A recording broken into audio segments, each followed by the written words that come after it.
একটা স্বাধীন দেশের মধ্যে একটা ঘাতক গুলি করে এবং তার সাথীরা সহ কিভাবে নির্বিঘ্নে আমাদের দেশ থেকে পালিয়ে আমাদের বর্ডার ক্রস করে এবং সেখানে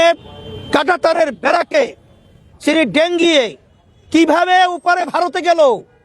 এটা আমাদের বোধগম্য নয়। আমরা পরিষ্কারভাবে বলছি,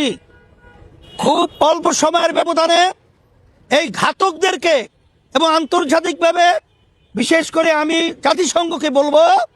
যে খুন করে একটা দেশের ভিতরে আশ্রয় নেবে আর সেখানে জাতিসংঘ এটা আপনারা কঠিনভাবে এর পদক্ষেপ নিয়ে ওই খুনিদেরকে আমাদের বাংলাদেশের মধ্যে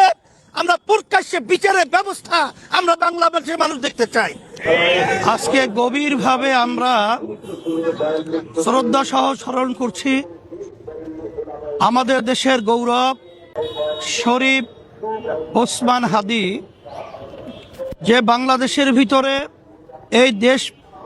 প্রেমিকদের ইতিহাসে আজকে জীবন বিসর্জন করে আজকে ইতিহাস রচনা করেছে। আমরা সর্বপ্রথম আল্লাহ রাব্বুল আলামিনের কাছে দোয়া করছি, আল্লাহ যেন তাকে শাহাদাতের দরজা দান করেন, আল্লাহ যেন তাকে মাফ করে দেন। আর সাথে সাথে আমি ওসমান হাদির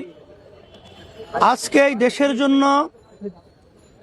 বৈষম্য বিরোধী এবং ন্যায়ের পক্ষে তিনি যে বিসর্জন করেছেন তার জীবন,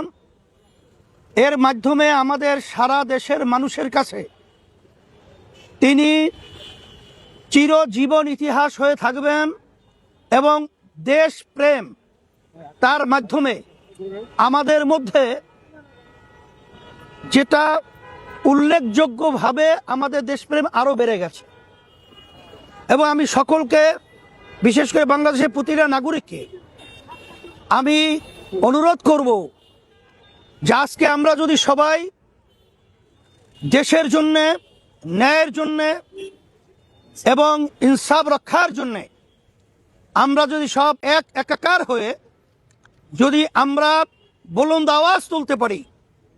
তাহলে জালেম যারা রয়েছে, খুনি যারা রয়েছে, যারা ঘাতক রয়েছে, যারা দেশদ্রোহী এবং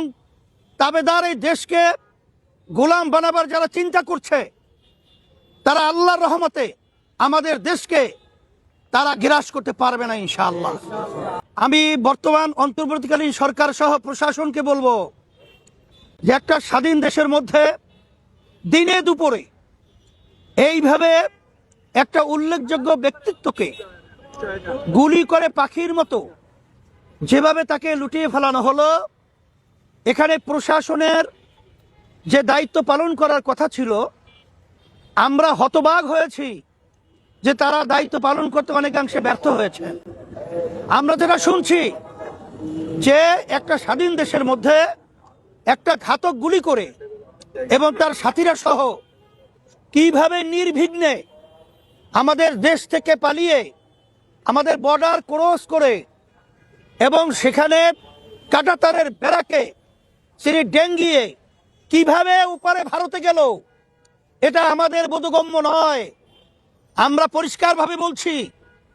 খুব অল্প সময়ের ব্যবধানে এই ঘাতকদেরকে এবং আন্তর্জাতিকভাবে বিশেষ করে আমি জাতিসংঘকে বলবো যে খুন করে একটা দেশের ভিতরে আশ্রয় নেবে আর সেখানে জাতিসংঘ এটা আপনারা কঠিনভাবে এর পদক্ষেপ নিয়ে ওই খুনিদেরকে আমাদের বাংলাদেশের মধ্যে আমরা প্রকাশ্যে বিচারের ব্যবস্থা আমরা বাংলাদেশের মানুষ দেখতে চাই। সাথে সাথে আমি সাংবাদিক বন্ধুদেরকে বলবো এবং সমস্ত বাংলাদেশের মানুষকে বলবো, আসেন আমরা সব একাকার হয়ে হুব্বুল ওয়াতান মিনাল ঈমান, দেশের মহব্বত ঈমানের একটা অংশ হিসাবে আমরা সবাই যদি একত্রিত হয়ে আজকে দেশকে রক্ষার জন্যে, আজকে মানবতা রক্ষার জন্যে যদি আমরা অবস্থান করতে পারি, তাইলে যারা নাকি স্বার্থন্বেষী মহল রয়েছে তারা আমাদের দেশকে নিয়ে আল্লাহর রহমত আর ছিনিমিনি করতে পারবে না। আর আপনাদের সকলকে ধন্যবাদ জানাচ্ছি যে আজকে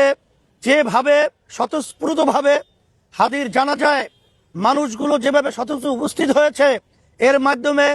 জানান পরিষ্কার হয়ে গেছে যে এ দেশকে নিয়ে যারা ছিনিমিনি করতে চাবে তাদের এই হীন স্বার্থ আল্লাহর রহমতে বাস্তবায়ন হবে না ইনশাআল্লাহ। আমি সকলকে ধন্যবাদ জানিয়ে আবার শেষবারের মতো হাদির জন্য দোয়া করছি,